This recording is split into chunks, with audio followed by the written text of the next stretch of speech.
Assalamu alaikum viewers. I am Fatma Shakil and you are watching Daily Life Psychology by Fatma Shakil.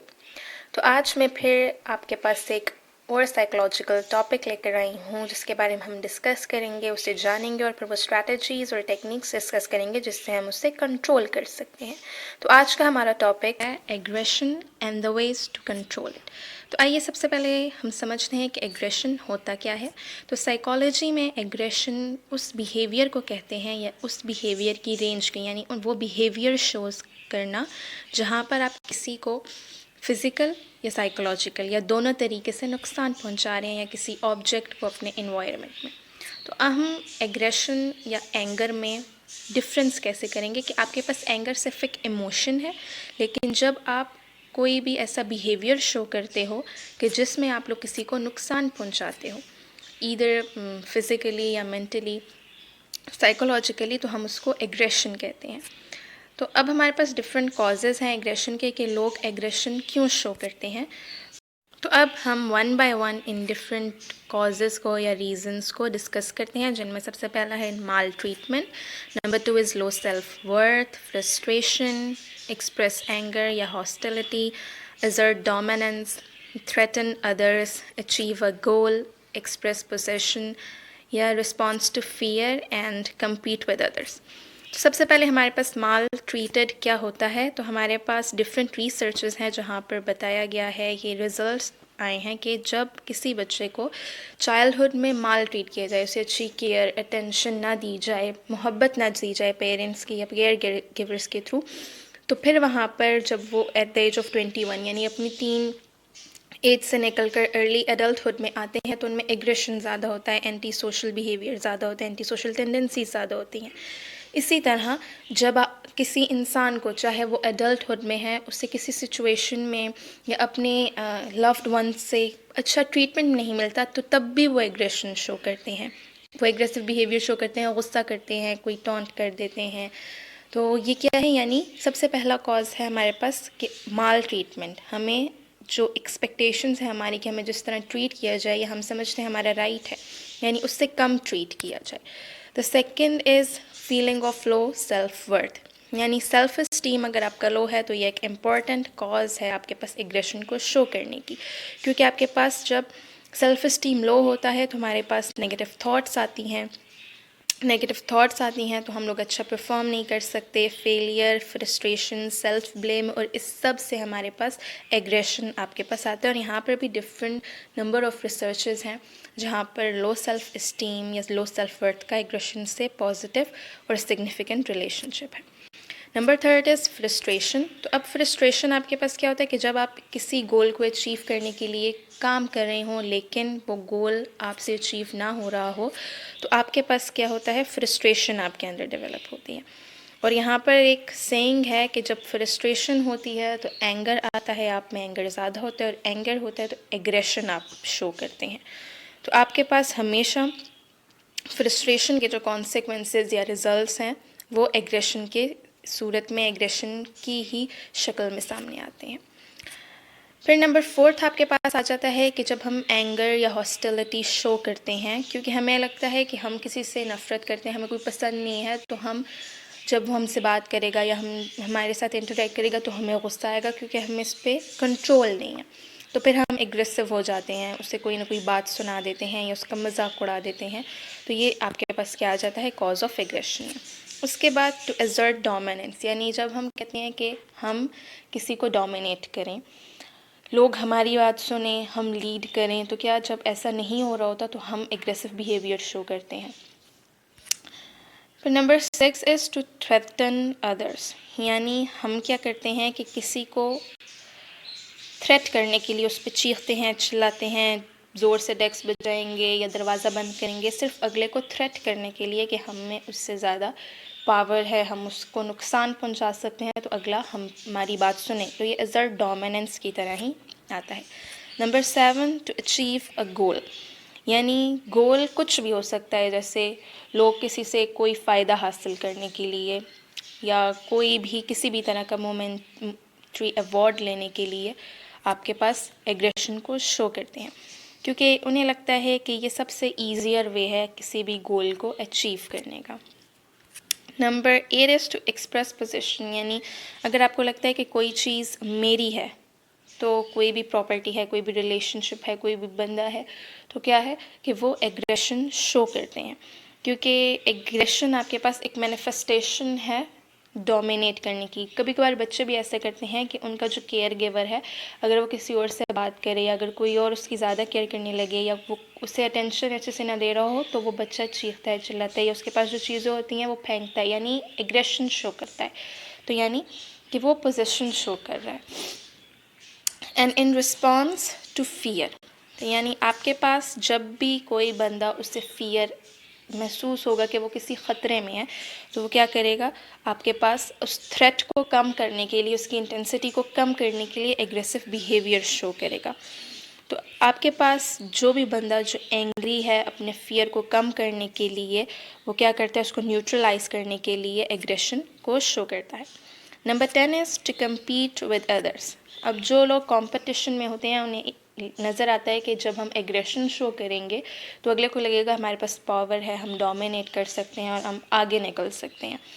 फिर ऐसी techniques मैं आपके साथ share करूँगी जो हम अपनी डेली रूटीन में यूज़ करते हैं ताकि हम अपने एग्रेशन को कम कर सकें, हम अपनी एंगर का जो इमोशन है उससे कम कर सकें। और ऐसी रेंज ऑफ बिहेवियर्स हम यूज़ करते हैं कि जिससे हम अपने आप को मेंटली और इमोशनली स्टेबल करने की कोशिश करते हैं। तो इसमें आपके पास नंबर 1 आ जाता है गॉसिपिंग, यानी हम लोगों से बातें करते हैं, जिस चीज़ पे हमें गुस्सा होता है, जिस बंदे पे होता है, उस बंदे की दूसरों से बातें करना स्टार्ट कर देते हैं। Number 2 is spreading rumours. अब स्प्रेडिंग रूमर्स में क्या है कि हम उस बंदे के ख़िलाफ़, यानी जिस बंदे पे हमें गुस्सा है, हम उसके ख़िलाफ़ झूठी बातें, मन कर बातें कि जिससे हमें, हमारे दिल को, हमें मेंटली, इमोशनली, साइकोलॉजिकली तसल्ली हो, तो हम उसके ख़िलाफ़ बातें बनाना स्टार्ट कर देते हैं। नंबर 3 आपके पास आ जाता है criticising other people behind their backs, यानी क्रिटिसाइज़ करना स्टार्ट कर देते हैं उनके एक्शंस को, उनके बिहेवियर को, उनके इमोशंस को लोगों के सामने, लेकिन उनसे हटकर क्रिटिसाइज़ करते हैं। सिर्फ अब ये एग्रेसिव बिहेवियर्स हैं कि हम अपने गुस्से को कम करने की कोशिश कर रहे हैं और एक्ट कर रहे हैं। नंबर 4 इज़ बुलिंग, यानी जिन लोगों पे हमें गुस्सा है तो हम अपने पावर को यूज़ करके, अपनी स्पीकिंग एबिलिटीज़ को यूज़ करके, अपने सोशलाइजिंग स्किल्स को यूज़ करके उनको नीचा दिखाने की कोशिश करते हैं, उन्हें बुली करते हैं। हम लोग या ऐसे लोग जो एग्रेसिव बिहेवियर शो करते हैं। नंबर 5 आ जाता है आपके पास कि हम क्या कर देते हैं, लीव कर देते हैं ग्रुप को जहाँ पे हमें लोग नहीं पसंद या एक ऐसा ख़ास बंदा है जो हमें नहीं पसंद, या हम उनको इग्नोर करना स्टार्ट कर देते हैं। Number 6 is dismissing the opinion of others, यानी अब जो लोग हमें पसंद नहीं है, अगर वो हमें कोई अच्छा मशवरा भी देते हैं तो बस क्योंकि हमें वो पसंद नहीं है, हम उस मशवरे पर कान भी नहीं धरते और उसको इग्नोर कर देते हैं। Number 7 is threatening to break up, यानी अगर हमारा कोई पार्टनर है या कोई हमारा बहुत अच्छा रिलेशन है और अगर हमें वहाँ पर गुस्सा आ गया है उस बंदे पर, तो हम क्या कहते हैं कि उससे चाहते हैं कि वो वैसा ही करे जैसा हम चाहते हैं, वरना हम उससे रिलेशनशिप ख़त्म कर देंगे। तो अब हमारे पास हैं वेज़ टू कंट्रोल एग्रेशन, यानी हम किस तरीके से अपने एग्रेशन पर काबू पा सकते हैं। Number 1 is displacement. डिस्प्लेसमेंट आपके पास वो तरीका है जहाँ पर आपको अगर किसी चीज़ पर गुस्सा है तो आप उसे किसी और चीज़ पर निकाल दो। यूजुअली हम लोग ये तरीका बच्चों के साथ यूज़ करते हैं कि अगर बच्चे को किसी चीज़ पर गुस्सा या किसी ने बच्चे को डांट दिया और उसे गुस्सा है, तो हम उसे टॉयज़ या ऐसी चीज़ें देंगे जिनसे वो खेल कर अपने गुस्से को कम कर सके, क्योंकि वो अपने गुस्से को अगर सप्रेस करेगा तो ये उसके लिए मेंटली, फिज़िकली, इमोशनली बुरा होगा। लेकिन बड़े लोग भी जो बड़ी एज के होते हैं, टीन में या अर्ली अडल्ट में, वो भी इस टेक्निक का इस्तेमाल कर सकते हैं। नंबर 2 इज़ कि हम अपने इमोशन को एक्सप्रेस करें, लेकिन in an other way than physical और साइकोलॉजिकल हार्म्स टू अदर, यानी हम लोग उससे लिखें या कोई एक्टिविटी में इन्वॉल्व हो जाएं। अगर किसी सिचुएशन में गुस्सा है, वहाँ पर लोग हमें गुस्सा दिला रहे हैं, तो हम उससे दूर चले जाएं, किसी अच्छी सी वॉक पे चले जाएं। यानी हमने एक तरीका निकालना है जो कि एग्रेसिव बिहेवियर के अलावा हो। तो अब आपके पास नंबर 3 आपके पास आ जाता है रिपीट अ मैंट्रा, यानी आपने कोई भी ऐसा वर्ड या कोई भी ऐसा लाइन सेलेक्ट कर लेनी है कि जब आपको गुस्सा आए तो आपने उसको रिपीट करना है। वो लाइन कैसे भी हो सकती है, जैसे आपने ख़ुद को रिलैक्स करना है कि रिलैक्स हो जाओ, और टेक इट ईजी, या फिर यू विल बी ओके। आप इसमें आई का भी इस्तेमाल कर सकते हैं, that I will be okay. तो आपने इस तरह डिफरेंट लाइंस या डिफरेंट वर्ड्स कहने हैं जब आपको गुस्सा आ रहा हो। तो जब आप अच्छे वर्ड्स कहेंगे तो इसका आपकी मेंटली आपको ये सेटिस्फाइंग लगेगा और आपका जो गुस्सा है वो कूल डाउन होना स्टार्ट हो जाएगा। इसी तरह आपके पास नेक्स्ट आ जाता है रीइंफोर्स एप्रोप्रिएट बिहेवियर्स। ये टेक्निक हम बच्चों के साथ भी यूज़ कर सकते हैं और बड़ों के साथ भी यूज़ कर सकते हैं कि हमने उन चीज़ों को रीइंफोर्स करना है, उन चीज़ों को ज़्यादा प्रमोट करना है जो अच्छी हों। यानी अगर किसी का आपके पास कोई भी रिएक्शन बुरा था, गुस्से वाला था, तो हमने उसको इग्नोर भी नहीं करना, क्योंकि इग्नोर भी आपके पास क्या आ जाता है, अ वे टू प्रमोट बिहेवियर। तो आपने क्या करना है, उसे समझाना है, और इसके साथ साथ आपने क्या करना है, उसके अच्छे बिहेवियर्स को प्रेज़ करना है और उन्हें रिवॉर्ड करना है, ताकि वो अच्छे बिहेवियर्स को आपके पास रीइंफोर्स करे, उनको दोबारा से स्ट्रेंथन करे। कि आपके पास एक बच्चा है तो उसे गुस्सा आता है तो वो अपनी अगर बहन को मारता है या छोटे भाई को मारता है, तो आपने उसे पहले समझाना है कि ये गलत बिहेवियर है, आपने इसके साथ प्यार से बात करनी है, इसकी केयर करनी है। और जब वो अपनी बहन से या छोटे भाई से प्यार से बात करे, उसकी केयर करे, तो आप उसे छोटा सा रिवॉर्ड दे दो। आप उसे 10-15 मिनट के लिए अच्छे से कार्टून लगा कर दे दें, उसे कोई स्नैक दे दें या छोटा कोई गिफ्ट दे दें, तो उसे पता चले कि ये एक अप्रोप्रिएट बिहेवियर है। उसके बाद नंबर 5 इज़ कम्युनिकेट स्किलफुली। अब इसमें आपके पास क्या आ जाता है कि जिस बंदे पे आपको गुस्सा है, आपने उससे बात करनी है और द वर्ड आई यूज़ करना है। यानी पहले उसे अपना पर्सपेक्टिव समझाना है कि मैंने अगर गुस्सा किया या मैंने ऐसा कोई भी काम किया जिससे आपको गुस्सा आया, आप पे टॉन्ट किया या लोगों से आपके बारे में कुछ कहा, तो ये मेरा पर्सपेक्टिव था। अब आपने अपना पर्सपेक्टिव तो बता दिया, लेकिन फिर उसका पर्सपेक्टिव भी सुनना है कि अगर आपको उसकी किसी बात पे गुस्सा था तो मे भी शायद मिसअंडरस्टैंडिंग हो, या मे भी आपने जिस तरह परसीव किया हो उसने वो बात उस तरह की ही ना हो।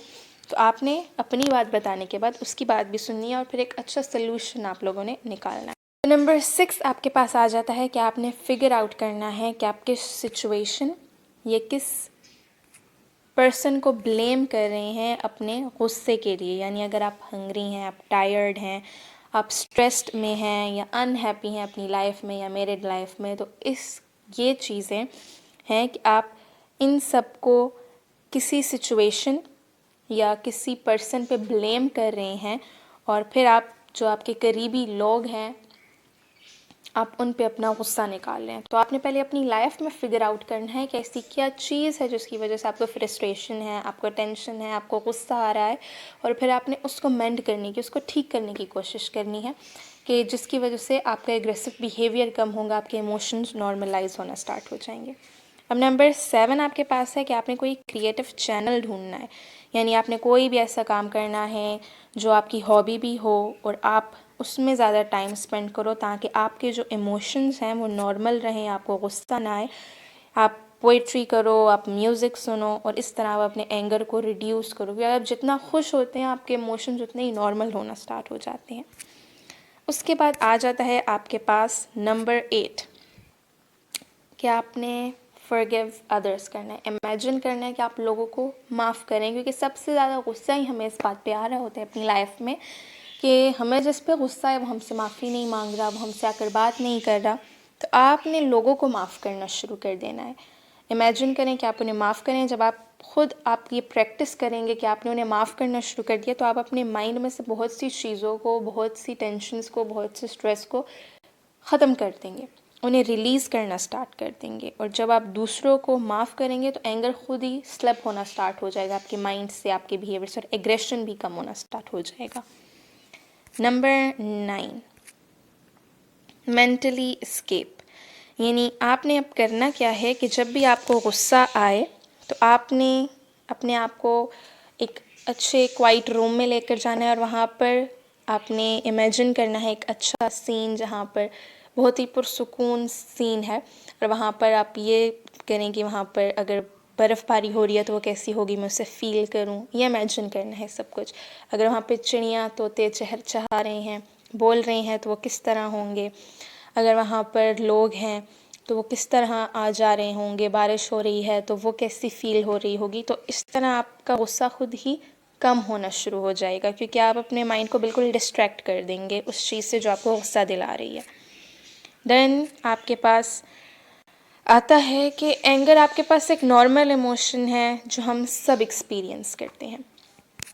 लेकिन अगर एंगर आपके पास एग्रेशन में, आउटबर्स्ट में, यानी आप अपने गुस्से को बाहर निकालें, फिज़िकली साइकोलॉजिकली अगलों को हार्म करें, उनको नुकसान पहुंचाएं, तो ये आपके पास फिर इसको आपको हेल्दी वेज में टर्न करने के लिए कोई ना कोई तरीका ढूंढना चाहिए, क्योंकि ये आपको ख़ुद नुकसान पहुंचाएगा, क्योंकि आप फिर उसको सोचेंगे कि मेरे साथ ये हुआ था, और फिर लोगों पे निकालेंगे।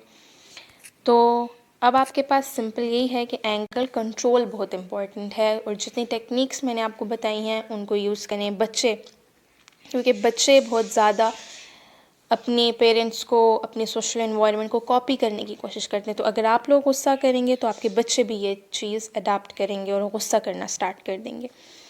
तो स्पेसिफिक स्ट्रेटजीज़ बताई हैं, जो उन पर काम करें और अपने गुस्से को कंट्रोल करने की कोशिश करें। तो डियर व्यूअर्स, अगर आपको मेरी ये वीडियो अच्छी लगी है तो आप सब मेरे चैनल को सब्सक्राइब करें और मेरी इस वीडियो को लाइक करें और अपने फ्रेंड्स के साथ इस वीडियो को शेयर भी करें। Thank you so much for watching. तो दोबारा मिलते हैं एक नई साइकोलॉजिकल टॉपिक के साथ, एक नई साइकोलॉजिकल इशू के साथ, और उस पर स्ट्रैटेजीज देखेंगे जिससे हम उसे कंट्रोल कर सकें। तब तक के लिए अल्लाह हाफिज़।